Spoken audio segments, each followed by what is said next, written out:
Mario Wonder was a perfectly fine game. It wasn't as amazing as I personally thought it would be. Of course, there were some interesting things done with each level's Wonder Flower. However, in some cases it kind of felt more style over substance. Although I will say, it is a very beautiful game, with its smooth, stylized graphics, going hand in hand with the wonderful use of colors. And who could forget the outstanding animation that's super expressive, and it really just goes to show that they really wanted to put more effort into this, you know, instead of the new Super Mario games where they kind of just...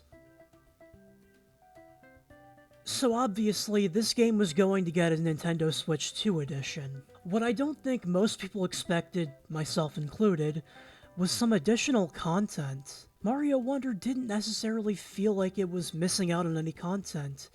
If anything, it actually felt pretty complete. The only thing I felt was missing was online co-op, which thankfully was included in the Nintendo Switch 2 edition. I think most people would have just been fine with a simple resolution boost, and maybe a 120 FPS mode. Regardless, this is what we got, and I have some thoughts about it.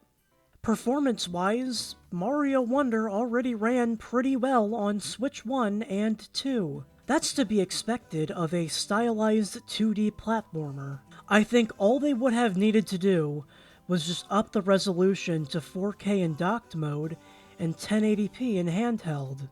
In addition, it would have been nice to see 120 FPS support, especially considering the fact that in the Switch 2 reveal direct, they used the fucking chudding Mario Wonder sprite to illustrate the enhancements of a higher frame rate. Guess what Nintendo chose to do? Yup, you guessed it. They chose not to include 120 FPS and only upped the resolution. This is super disappointing, seeing as 2D platformers like Mario Wonder can seriously benefit from a higher frame rate. I mean, take a look at Hollow Knight Silksong. That had a 120 FPS mode, and I genuinely cannot imagine playing the game without it. The only reason I can imagine as to why this wouldn't be doable may be because the animations in certain in-game events are tied closely to the game's capped frame rate, which does suck, but it at least would make some sense. After all, why go to the effort of painstakingly going in and changing each line of code that had something to do with the frame rate just for a simple upgrade pack? Thankfully, there is more to this upgrade pack than just the performance. There is an assist mode in which you literally cannot die. Amiibo support was added. Unfortunately, all they do is give you an item or something. But other than that, they also made some humongous changes that affect the game so much it makes your balls fall off. Vincent's gonna drop his balls! In the background of some levels, you can see Pikmin or retro sprite art of Prince Florian. The areas where Captain Toad previously was have been replaced by the Toad Brigade. The character selection screen is all gray. No dark teal gradient to be seen. Instead of Nabbit and Yoshi's description saying, Yoshi's and Nabbit won't take damage, but they also won't transform with power-ups, has been changed to, and get ready for this, it's insane. Yoshi and Nabbit do not take damage and will not transform with power-ups. I mean, it's crazy. Not only that, but that text is on the bottom of the screen instead of under their icons. And the biggest change of all, that made me puke out rainbows? Multiplayer icons are now color-coded.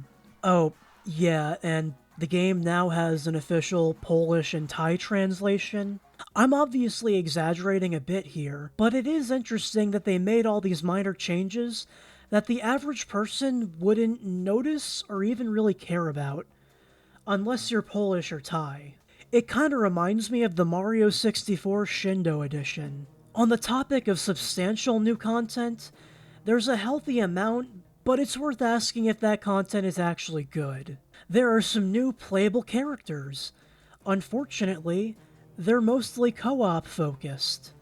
Rosalina being here is cool, but she's the only character that can be played in single player. Co-star Luma is here as well, but is only playable as the second player. But I guess that does make sense, considering the fact that that was the case in Galaxy 2. Then there's Captain Toad and Plucky. One person will control Captain Toad, the other controls Plucky and carries Captain Toad. This is obviously because Captain Toad is physically incapable of jumping with that big-ass backpack. That's about it for new playable characters. Only 3, and 2 of them are focused on multiplayer. I wonder if that'll come up again. They didn't just stop at new characters. There's also one new power-up included, the Super Flower Pot. It's fine. They do end up doing some interesting things with it in some of the included levels, more on that later. However, if it were not included, I don't think it would have made much of a difference. I also low-genuinely felt the same about the elephant power-up. New Mario power-ups just don't excite me like they did when I was an 8-year-old. The same could also be said of the inclusion of the Koopa Kids. There are 8 new levels that remix existing levels and end with you facing off against one of the Koopa Kids. They're just okay at best. They do have some interesting concepts and are fun to play through. However, they failed to make an impression on me. What's crazy about that is the new Super Mario games kinda did it better. I can remember facing off against all the Koopa Kids in Wii, Mario Bros. 2, and Mario Bros. U. With these ones, I actively had to look at gameplay footage just to remember what even happened. These levels, of course, take place outside Bella Bell Park.